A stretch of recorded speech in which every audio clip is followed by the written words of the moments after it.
compõe a igreja, obrigado, tudo que compõe, faz parte do povo, foi sim separado e consagrado ao trabalho, ao culto. Sacrilégio significa desrespeito a certas normas e até mesmo preceitos religiosos que configura-se como um pecado cometido contra aquele que é considerado sagrado. É uma desonra, uma difamação direcionada às coisas que são caracterizadas como sendo reverenciado ou admirado na ordem litúrgica, na ordem do culto. Mas amplamente também sacrilégio é qualquer ato que viole ou profane algo considerado sagrado, seja um objeto do local, do lugar, seja uma pessoa ou uma crença religiosa. Esse tipo de ato é visto como uma ofensa grave. Por quê? Porque toca em valores espirituais profundamente enraizados e provoca indignação e choque entre os fiéis. Por exemplo, eu lembro uma vez que nós estávamos no seminário e uma pessoa começou a rasgar a Bíblia e começou a pisar sobre aquelas páginas do livro santo que era rasgado e jogado no chão. E desafiava o público dizendo: veja, isso é um papel. É meramente um papel. O que ele queria trazer para nós é que o fato de ser a Bíblia, a palavra de Deus, regra de fé e prática, ela poderia ser rasgada, ela poderia ser pisoteada, ela poderia ser queimada, ela poderia ser vilipendiada. O sentimento de todos nós que estávamos ali, claro, do corpo docente do seminário, foi imediatamente enfático em dizer que ele não poderia fazer aquilo porque estava desrespeitando algo que para todos nós não é porque um livro, um papel, não é porque não é isso, mas é porque todos nós temos temor e respeito com as palavras contidas nesses 66 livros. Conta-se uma história que alguém foi visitar um presídio e levou a Bíblia de presente. E aquele presidiário que estava lá disse para aquela pessoa que estava visitando: olha, eu quero essa Bíblia porque eu quero fumar páginas por páginas desse livro, que é santo, que é sagrado. E aquela pessoa disse: não, você pode fumar, mas você vai ter que fazer um voto. Antes de você fumar, você vai ter que ler página por página, depois você pode fumar. E aquela pessoa então assim fazia, rasgava uma página e lia um texto da palavra de Deus, rasgava outra página e lia outro texto da palavra de Deus. Ele não chegou ao final de toda a Bíblia, porque antes disso o Espírito Santo tocou no coração dele e ele entendeu que a palavra era de Deus, era santa, era sagrada.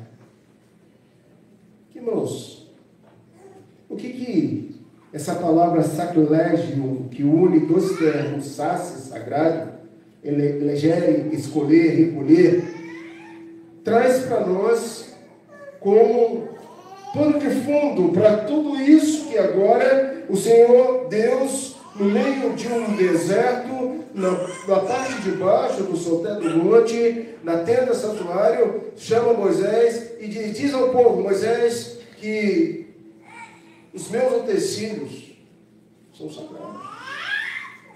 Os meus utensílios são sagrados. Deixa eu dizer, amanhã no grupo pequeno vocês vão estudar quais eram esses utensílios. Eu não vou falar aqui hoje, mas você vai lembrar de alguns utensílios que eram sagrados no meio do deserto. Vou mencionar aqui no decorrer do culto um exemplo só, mas existem vários Eu sei que você agora está pensando naquela tenda e está lembrando de alguns objetos de culto que era sagrado.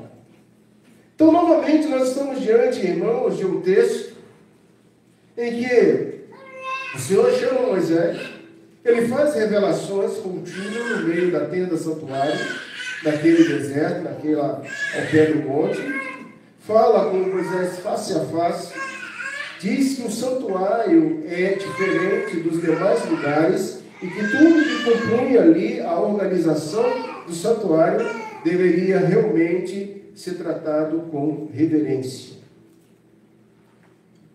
Quando a gente vem à igreja, irmãos, e a gente entra por essas portas aí, nós estamos num lugar santo. Devemos tirar as sandálias dos nossos pés, porque aonde nós estamos pisando é um lugar aonde Deus fala com a gente. Não é um lugar qualquer. As prescrições santas deixadas por Deus são para serem vividas. Não é à toa que o apóstolo Paulo é semelhante a Moisés. Quando Paulo, como Moisés, tratam essa questão de revelações externamente, extremamente importantes, eles mostram como os artigos da tenda santuário que ali estavam poderiam serem profanados, como foram profanados, mas que teria uma reação desse Deus que elegeu a igreja como sendo a sua casa. Você está na casa do Senhor. Aqui não é a casa da mãe Joana. Aqui não é a casa do pai José. Aqui é a casa onde você deve ter temor, porque é a casa de Deus. Então a gente precisa ter reverência.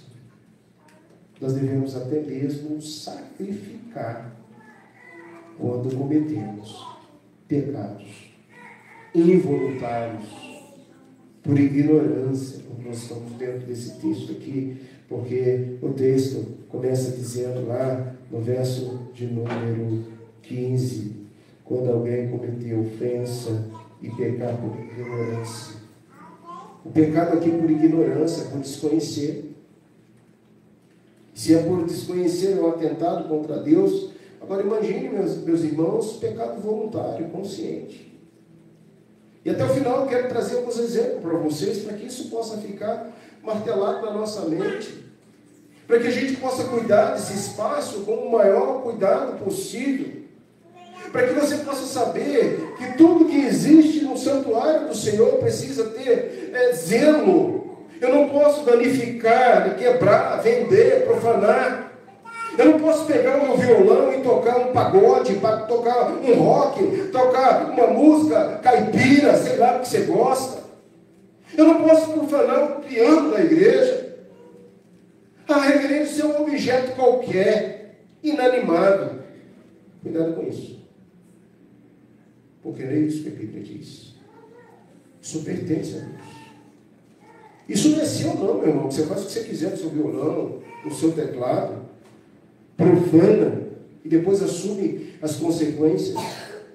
Aí eu posso levar para casa, eu vou levar essa cruz, ninguém vai ver, e quando eu lembrar de trazer, eu trago. Eu não tenho essa liberdade de apossar das coisas da casa do Senhor, porque há um inventário, porque há uma ordem a ser prestada. Meus irmãos, eu disse hoje pela manhã, está na hora da gente fazer um novo inventário dessa igreja. Quando eu cheguei aqui, o pastor José deixou o inventário. Mas muito daquela lista que está lá arquivada no conselho, já não existe mais. Eu vou fazer uma fogueira santa. Vou queimar tudo que tem aí. Você vai queimar? Mas você já deu baixa? Você já comunicou ao conselho que você vai fazer uma fogueira santa? É claro que a gente não vai ficar entulhando coisas na casa do Senhor. Mas nós precisamos saber o que estamos fazendo, para onde está indo e tendo prestação de contas. Daqui a pouco a gente vai falar mais sobre isso, dentro do contexto desse texto. Mas no sermão passado, irmãos, o mesmo Deus que perdoa os pecados, também cura os pecados. É só você olhar um pouquinho no contexto anterior, que está aí, no verso de número 1 ao verso de número 13. É esse Deus que perdoa os pecados, cura os pecados de culpa. E quando nós observamos isso, os pecados ocultos, produz consciência desse desvio em relação a Deus. Precisa ser confessado, verso 5, verso 6, e de verso 7 a 13, esse pecado, ele será tratado com a oferta da expiação. Mas o que nós temos hoje, à luz do verso 14, nosso tema é coisas sagradas do Senhor. Disse mais o Senhor a Moisés: quando alguém cometer ofensa por ignorância das coisas sagradas do Senhor. Verso 15. Coisas sagradas. Então, diante do que nós podemos perceber aqui, irmãos, as coisas de Deus são sagradas. As coisas de Deus são consagradas. As coisas de Deus são separadas. As coisas de Deus precisam ser tratadas com respeito. Se há na nossa legislação, amados, um artigo penal em relação a um cadáver, vilipendiar cadáver. O ato de vilipendiar é debochar, desonrar o corpo. Coisas que não devem serem feitas no velório. Está lá a família velando o corpo, aí você vai e começa a cantar parabéns para você. Coisas que não se fazem no velório, no enterro. Está lá o corpo sendo velado, você vai levar um fogo de artifício. Pá! Tem até gente que tem essa, não, foi tarde, deveria ir. Vamos chamar, vamos fazer uma festa. Mas, se isso acontecer, a pessoa pode chamar a polícia e dar ordem de prisão. Não precisa nem chamar a polícia. Dá ordem de prisão logo. Você sai preso, cara. Isso é crime. Vilipendiar o corpo. Agora, imagine o pecado de sacrilégio. Imagine o pecado de sacrilégio. Esse é o nosso assunto hoje. Porque as coisas são consagradas ao Senhor. Em primeiro lugar, por que as coisas são consagradas ao Senhor? Porque são alvos de ofensa. As coisas são alvo de ofensa e precisam ser vistas como pecado por ignorância. Ou não. Porque muitas vezes nós fazemos conscientes. Nós estamos partindo dos bens visíveis, dos bens físicos, mas eu quero também chegar nas coisas que são sagradas ao Senhor, na parte espiritual. Você não vê, mas foi consagrado ao Senhor. Você não vê, mas foi uma norma deixada por Deus, para que eu pudesse entender que aquilo ali faz parte de um culto de adoração ao Senhor. Os versículos acima tratam de uma violação da fé contra itens dedicados ao serviço do Senhor por ignorância, isso é, inconsciente, conforme o verso 17. E se alguma pessoa pecar e fizer contra algum de todos os mandamentos do Senhor, aquilo que não deve fazer, e ainda que não soubesse, contudo será culpada e levará a sua iniquidade. Mas reverendo, eu não sabia que eu poderia, eu não sabia ser culpado. Tem pecado aí. Você precisa confessar a Deus. Mas eu lembro quantas e quantas vezes que a gente brincava com coisas santas na igreja. Na juventude. Fui criado na igreja presbiteriana. Juventude. Meninos. Irmãos, teatro na vida da igreja presbiteriana sempre foi uma ferramenta que os jovens utilizaram. Há muitos anos. Um dia nós estávamos fazendo um teatro em que havia alguns bandidos encapuçados. Na hora do culto, eu não sei como é que fizeram aquilo lá, como é que deixaram a gente fazer. Na hora do culto, os meninos entraram todos fantasiados. Tem um assalto, tem um assalto, tem um assalto. Todo mundo saiu correndo. E era uma brincadeira dos jovens. Na hora do culto, sem aviso prévio. Culto é algo santo. Você pode, se avisar que algumas coisas até podem fazer, mas na hora do culto, num domingo como esse, aquilo não pegou bem. Mas não fizemos. A gente lembra de algumas coisas que a gente ia fazendo por ignorância, porque não tinha ninguém que falasse. Nem sei se aqueles irmãos sabiam disso também. Talvez era mais, como muitas igrejas da década de 80, vocês vão lembrar, faziam esquetes, faziam teatros. Alguns faziam coreografia na hora do culto, botavam as meninas dançando para a esquerda, para a direita, para frente, para trás, na hora do culto. Grupo de coreografia. Eu lembro disso, não tem muito tempo isso não. E daqui a pouco estava todo mundo dançando.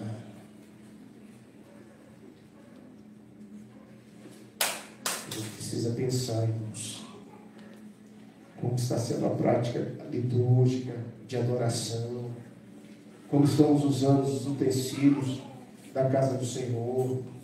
Atos como esse que nós estamos falando mostra como Deus, ele tratava a tenda, como Deus tratou fatos, como por exemplo, quando você abra lá em 1 Crônicas, capítulo de número 13, nós vamos já começar a verificar algumas coisas importantes aqui. Então, se for a Crônicas, você vai ver como é que Deus, ele trabalha esse aspecto. 1 Crônicas, capítulo 13. 2 versículos só. Nós temos aqui uma história. Uma história como Davi, ele procura trazer a arca. Olha, a tenda tinha uma arca. A arca era sagrada. Se você lembrou aquela hora na arca, você acertou. E observe, irmãos, o que está acontecendo aqui. O efeito pedagógico, verso de número 9 e 10 só. Quando chegaram à eira de Quidom, estendeu Uzá a mão à arca para que segurar, porque os bois tropeçaram. Então a ira do Senhor se acendeu contra Uzá e os feriu, por ter estendido a mão à arca, e morreu ali perante Deus. É importante verificar algumas coisas aqui dentro desse contexto, porque a arca era, sim, algo santo, sagrado. Primeiro, irmãos, o que nós estamos vendo, ela estava fora, estava distante, estava nessa cidade, em si do Egito, na entrada de Ramate. A arca de Deus estava em Kiriat Jearim. A arca tinha que estar em Jerusalém. A arca tinha que estar na presença do povo. Aqui já temos Jerusalém. A prescrição de Deus era que somente os levitas pudessem manipular a arca. Agora, anote aí. Uzá, ele era um levita? Ele era um levita.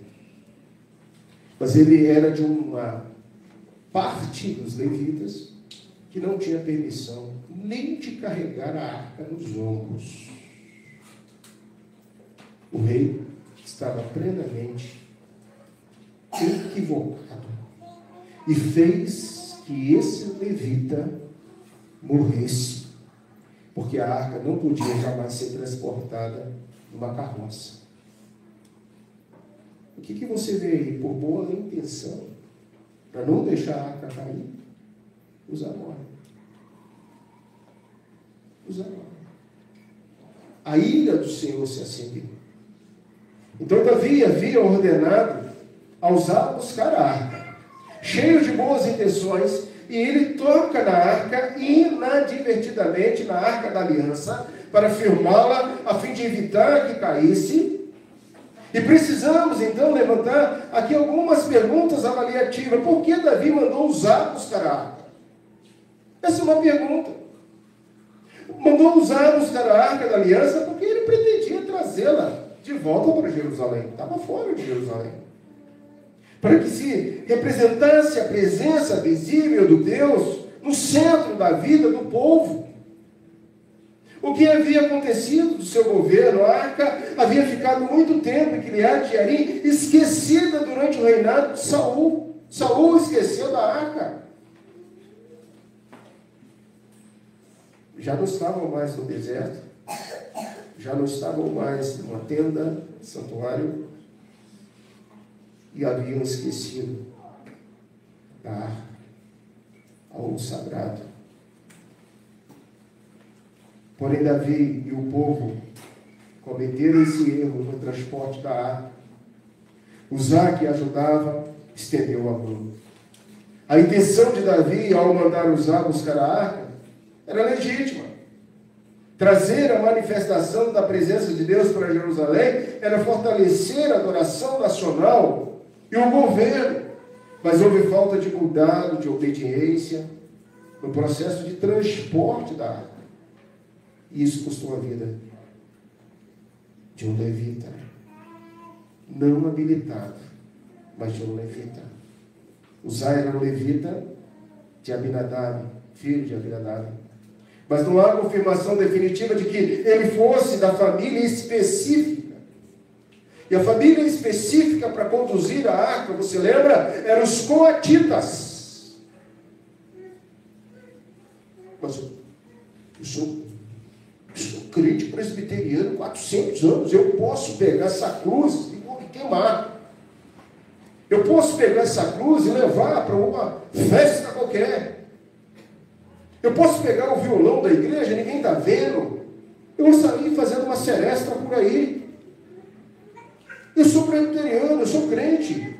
Tudo que está lá é meu. Foi consagrado ao Senhor. Eu tenho que pensar isso. Irmãos queridos, já vi coisa nessa vida. Eu já vi armário de SAF, cozinha de SAF, está fechado com cadeado. E aquela irmã, presidente da SAF, diz: pastor, aqui tem que ficar tudo fechado. Porque cada reunião, cada culto que tem, sobe pote, sobe faca, sobe garfo, sobe esquelar, e quando a gente vai procurar, não tem nada. E eu disse para aquela irmã: tire todos esses cadeados daí. O senhor está doido, pastor? Pode tirar. A partir de agora nós não vamos trancar nada. E nós vamos ensinar a igreja que as coisas da igreja não são deles. O pote não é delas. O prato não é deles. Aquilo é na casa do Senhor e as pessoas têm que ter temor. E graças a Deus, irmãos, nós ficamos lá vários anos. E não houve nenhuma reclamação mais de coisas da SAF que estava subindo. Eu já vi coisa, irmãos. Eu já vi crente vir numa festa. Abre a seu ouvido, Senhor. Vir numa festa, todo mundo traz suas bandejas, traz suas comidas. E na hora de ir embora, há uma troca, sabe? Daquela bandeja Duramex, nem sei que nome é aquilo lá, perfeito. Aí o irmão fica assim: cadê a minha bandeja? Pastor, cadê eu? Você está perguntando para mim? Eu sei lá da sua bandeja. Gente levando coisa do irmão embora. Cuidado com isso. Isso não é pecar contra as coisas da igreja. Agora você está pecando contra o irmão, voluntariamente.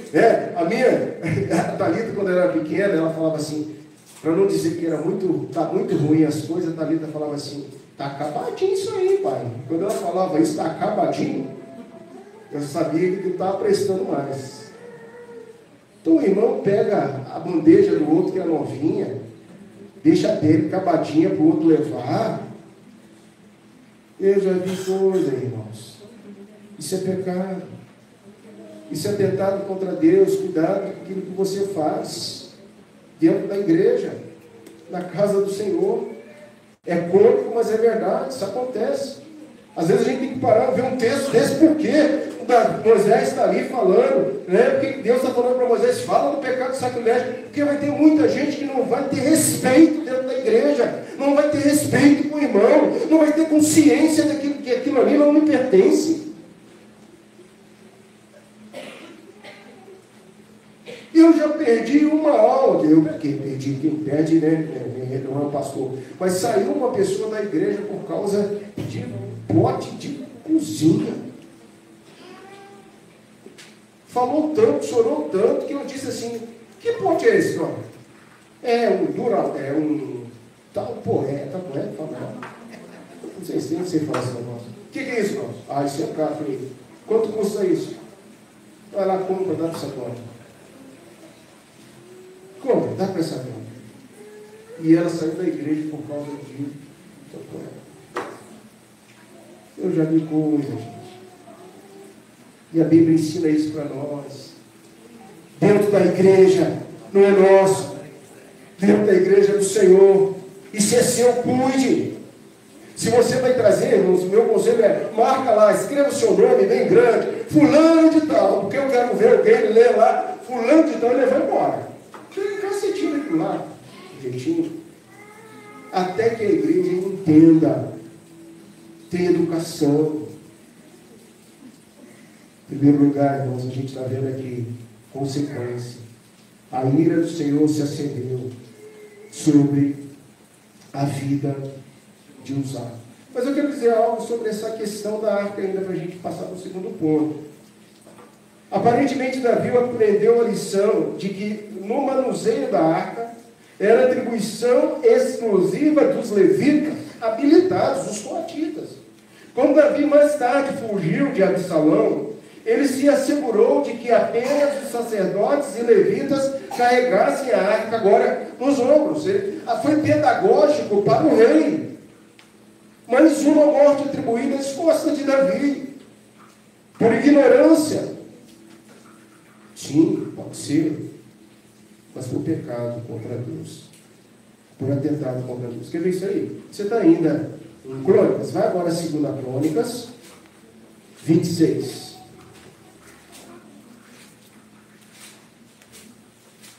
Acha aí, 2 Crônicas 26.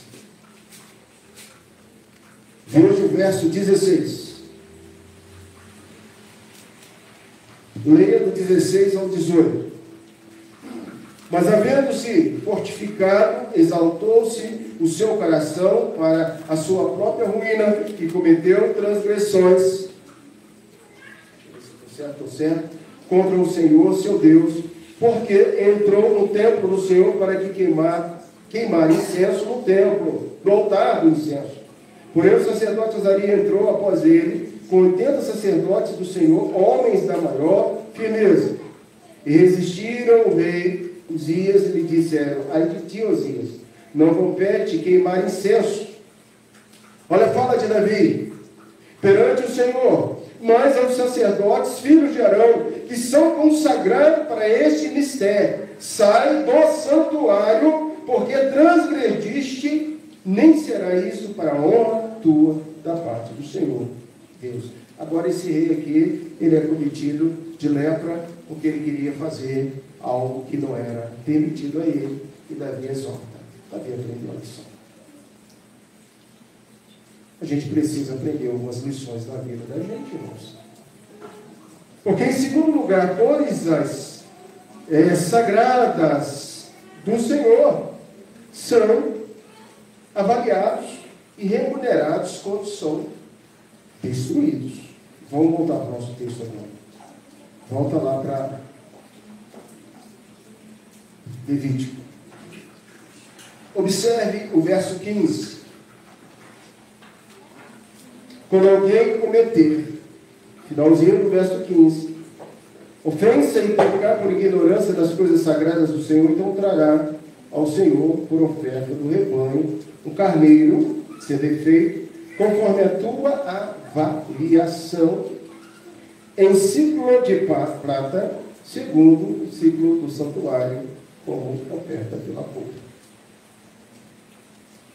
Como é que eu entendo isso, pastor?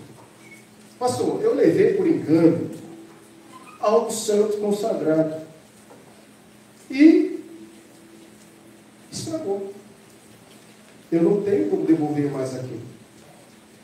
Muito bem, então você vai trazer o carneiro, que é o procedimento, e agora, quanto custa aquela caixa ali?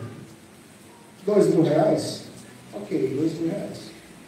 Você vai, além do carneiro, vai acrescentar 20% sobre R$2.000 em prata. Remunerar da melhor forma, devolver aquilo que você estragou a casa do Senhor e mais, pagar 20% a mais. Não é dízimo aqui, não estou falando de dízimo. Eu estou falando de responsabilidade com as coisas do Senhor. Destruir algo da igreja, devolva outro, mas dê melhor. Destruir esse ventilador, você vai comprar um ventilador melhor. Tem que doer no bolso. Parece que Deus estava vendo, Moisés estava vendo o brasileiro. A nossa cultura, irmão, é uma cultura de dar nó em pingo d'água. Se você deixar o brasileiro, ele sai a francesa. Ele sai sem assumir a sua culpa, sem assumir a sua responsabilidade, e fica quietinho com aquilo que ele produziu, danificou, destruiu da casa do Senhor. Eu sei que vocês agora estão pensando em algumas coisas que vocês já viram dentro da igreja e que ficou do jeito que ficou. Isso é verdade. Isso atenta contra Deus. Está aqui registrado o procedimento. É dessa forma, dessa maneira. Não é de uso pessoal, é de uso coletivo. Tudo que nós usamos na igreja, irmãos, não é de uso pessoal, é de uso coletivo. E aí temos que ter responsabilidades com aquilo que está ali na casa do Senhor. Uma violação da fé exigiria uma oferta pela culpa. Era uma oferta que atingia a própria essência do relacionamento pactual entre Deus e o seu povo. Levítico, capítulo 26, 40 e 42, traz a renovação do relacionamento pactual, em que foi prometido em reverência particular uma violação da fé. Se Israel confessasse sua infidelidade por meio da confissão, implicaria a oferta de culpa, e o Senhor diz ao povo rebelde: eu lembrarei da minha aliança a Jacó e também da minha aliança com Abraão, e da terra me lembrarei. Então Deus lembra dos pecados voluntários, involuntários, conscientes e por ignorância. É isso que está tratando conosco aqui, amados. Desde a aliança abraâmica, moldou-se a aliança eterna em Cristo e o seu povo, sendo um tipo de aliança abraâmica, representando as condições plenamente satisfeitas, asseguradas. Os pecados por ignorância são explicitamente pecados contra as coisas sagradas. Então agora a gente já tem um nome para isso: sacrilégio. Quando alguém levar algo da casa do Senhor e não restituir, está cometendo o pecado de sacrilégio. Quando alguém destruir algo da casa do Senhor e não repor 20% a mais, está cometendo o pecado de sacrilégio, porque essa era a avaliação predeterminada no texto. 1/5 daria 20% do valor daquele bem que está aí. Então a gente começa a ter ciência disso. Amanhã, irmãos, nós vamos ter uma igreja muito grande, com muitas coisas, com muitos utensílios da casa do Senhor. Uma cozinha, eu falava hoje com os irmãos, nós vamos ver por isso aqui tudo, fazer uma cozinha nova. Uma cozinha. E aí a presidente da sala falou assim, põe cadeado aí, pastor. Eu falei, eu não. Há 400 anos eu tirei cadeado da cozinha da sala, e agora eu vou botar. A igreja precisa ter consciência. Você precisa ter consciência de zelar. Graças a Deus, irmãos, a gente tem uma igreja muito organizada. A gente falava hoje com alguns irmãos, nós temos a junta diaconal. Junta diaconal é o povo que cuida disso. É o povo que fiscaliza, que zela, que vai fazer o inventário. A junta diaconal está atenta àquilo que é da casa do Senhor. Ah, pastor, eu estou precisando de algo da igreja, eu posso levar para a gente? Pode, mas você tem que comunicar quem é a autoridade de fato de direito. O presidente da junta tem que estar sabendo. A junta diaconal precisa ter anotado. Eu não posso simplesmente chegar aqui e ir pegando as coisas e levando. Eu preciso saber como trabalhar com isso. Porque assim, e Deus, Ele pergunta isso. Em último e terceiro lugar, será restituído o que se tirou. É o verso 16. Paga-se ao sacerdote uma restituição pelas infrações. As coisas sagradas, verso 16, para a gente fechar. Assim restituirá o que ele tirou. Eu acho que você pode grifar com a caneta aí. Tirou, não devolveu, restitui. E se é uma junta ativa, vai saber aonde está, o dia que tirou, anotado no livro da junta. Não, foi no dia tal, às 16 horas, você levou tal coisa, você tirou tal coisa. Organiza sempre.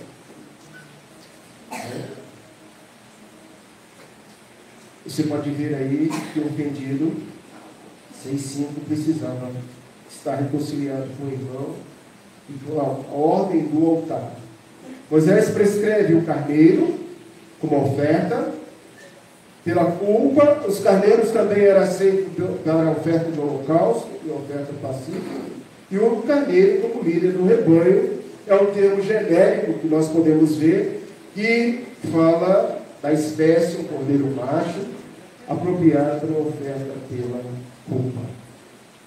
De fato, irmãos, nós precisamos ter consciência daquilo que o Senhor coloca como sendo objeto sagrado. Pastor, tem algumas prescrições de Deus a respeito do não objeto dentro do culto? É isso. Por exemplo, irmãos, os sacramentos. Nós ficamos estudando aqui durante 4 meses, quase, sobre sacramentos. Os 2 sacramentos, o batismo e a Santa Ceia, são ordens prescritas como parte fundamental do culto a Deus. Daí você pode pensar nos utensílios que fazem parte do batismo, a pia batismal. Aquilo ali é santo, atenção, meus diáconos, porque vai batizar alguém no dia 1º, dia 7 de dezembro, nós vamos batizar pessoas aqui na igreja. Procure já essa pia batismal. Deixa isso preparado, separado. Fácil para vocês acharem. Pia batismal é algo santo. Não é bomboniere. Não é pinico. Não é panela.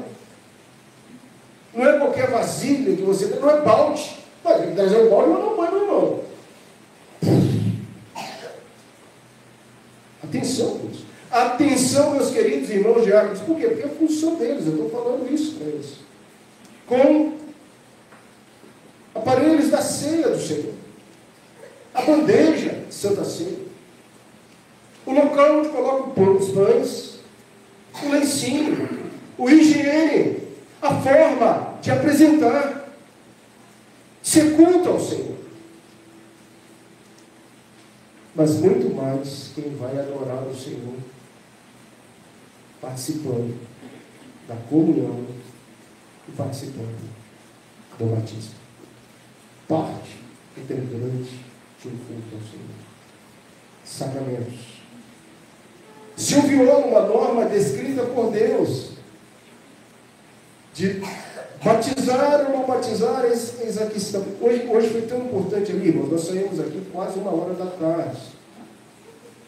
Nós ficamos ali ouvindo testemunho dos irmãos que serão recebidos na igreja, no dia 7. E algumas pessoas falaram da emoção de poder receber seus filhos. O oposto, às vezes a gente tem dificuldade em aceitar o batismo infantil, mas em outras igrejas acontece o contrário, o não aceitar a criança. A criança chorando para ser batizada. Já ouvimos isso lá. E eu vou contra a norma de Deus no mundo espiritual quando eu não entendo essa questão do aliancismo, do pé do batismo. Quando eu não entendo isso, eu estou indo contra uma norma prescrita por Deus. É a mesma coisa de objetos consagrados ao Senhor. Eucaristia. Amanhã eles vão estudar tudo isso lá no grupo pequeno. Vai lá. Vai ser aqui no Paulo e vai ser lá na casa da Janaína. Vai lá. Vocês vão ser abençoados, eu tenho certeza. Eu quero terminar, irmãos, olhando para esse texto e olhando para a Confissão de Fé Glastinista, capítulo da justificação. Deus continua a perdoar os pecados que são justificados. Sim, Deus continua perdoando. 1 João 1, 7, 9. Se porém andarmos na luz como Ele está na luz, mantemos comunhão uns com os outros, e o sangue de Jesus, seu Filho, nos purifica de todo e pecado. 1 João 2, 1 e 3. Filhinhos meus, essas coisas vos escrevo para que não pequeis. Se todavia alguém pecar, temos advogado junto ao Pai, que é Jesus Cristo o justo. E Ele é a propiciação pelos nossos pecados, não somente pelos nossos próprios, mas ainda pelos pecados do mundo inteiro. Reverendo, resume esse texto para nós. Resume. Cuidado com o pecado do sacrilégio. Você já sabe o que é isso. Sacrilégio. Deus ordenou que você está pecando. Por ignorância pura. Você está pecando. Cuidado. Repita. Os utensílios da casa do Senhor são consagrados, sim. A gente esqueceu por um tempo de falar essa palavra. Santo e profano. Separar o que é santo do profano. Entender o que é santo e o que é o profano. Os utensílios do Senhor são consagrados, são coisas do Senhor. E será avaliado e remunerado na igreja. Um dia alguém vai poder chegar e falar assim: vocês demoliram aquele templo. E vocês sabem o que tinha dentro daquele templo? Isso foi no mês de junho. O que a gente tinha ali dentro daquele templo? Se você olhar fotos de cultos ali dentro, você vai ver um tanto de coisa que não existe mais. Que nós jogamos fora, tinha que jogar fora mesmo, não tinha valor nenhum. Mas ali tinha muita coisa consagrada ao Senhor. Aplicação prática.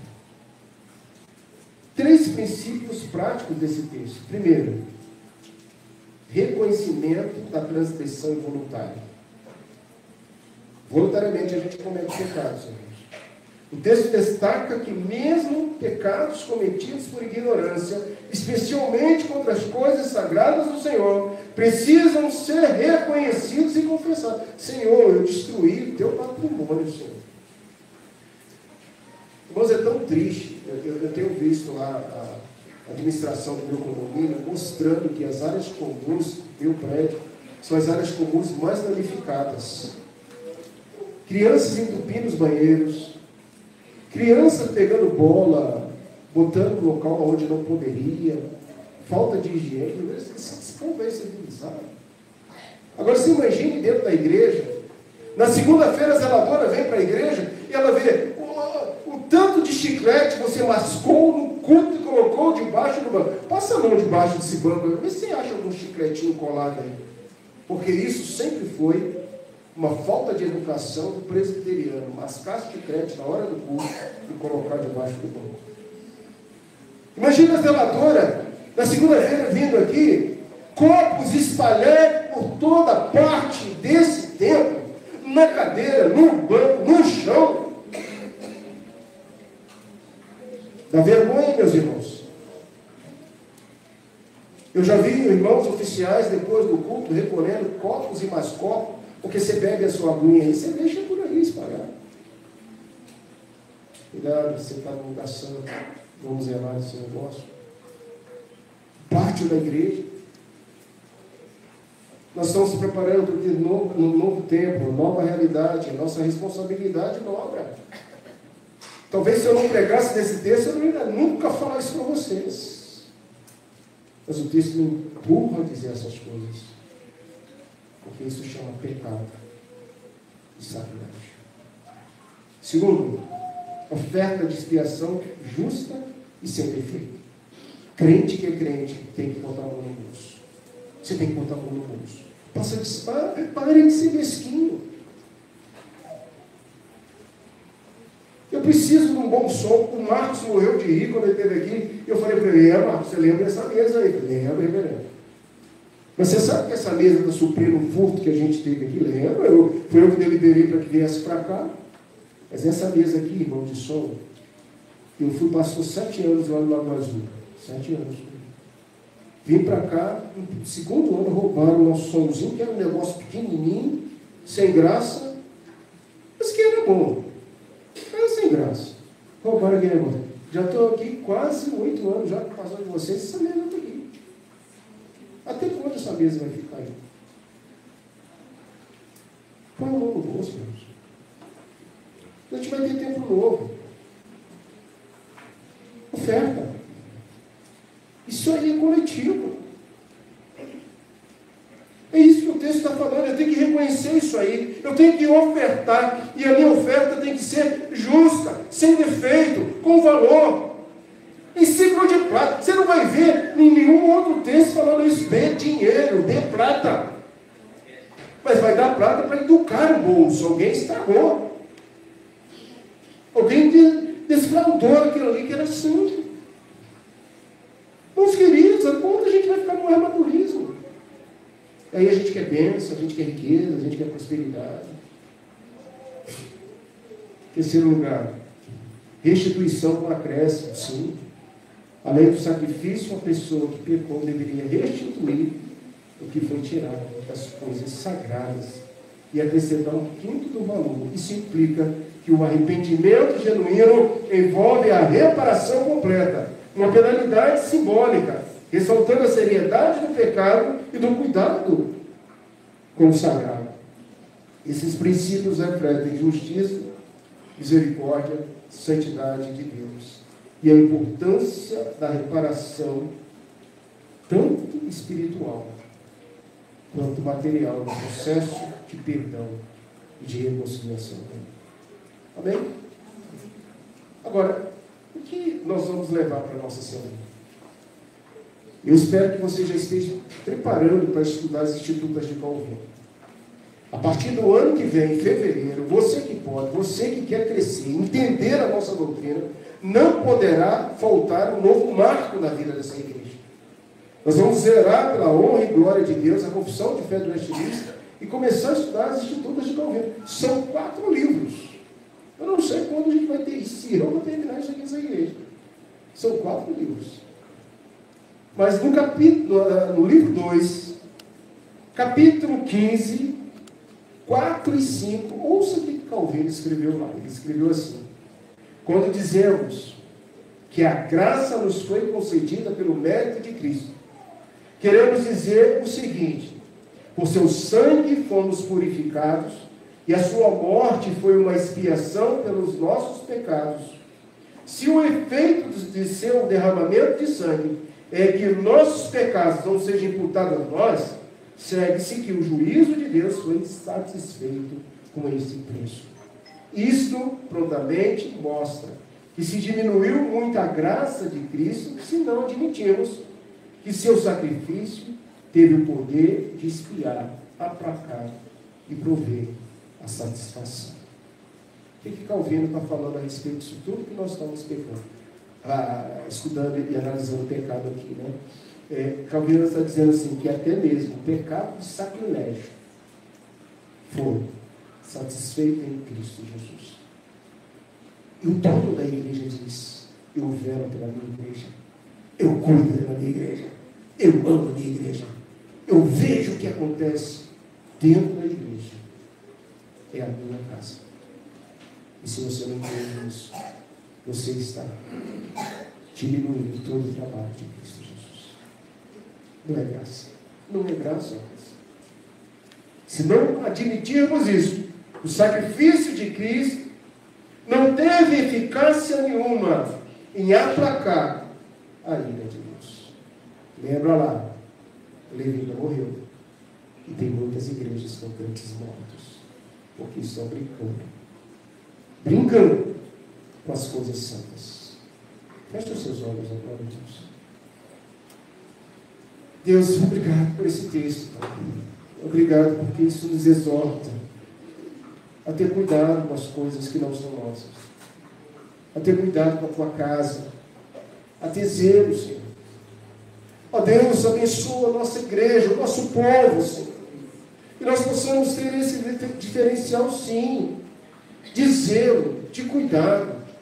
É claro que nós não vamos beatificar nem adorar nada que está aqui dentro. Isso aí são elementos, instrumentos. É claro que nós não vamos adorar isso, não é esse sentido. Mas o pecado de sacrilégio é quando nós desrespeitamos aquilo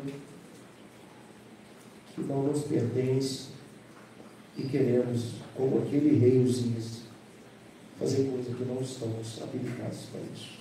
Ajude-nos, Senhor. Em nome de Jesus. Amém. Vamos adorar a Deus, irmãos.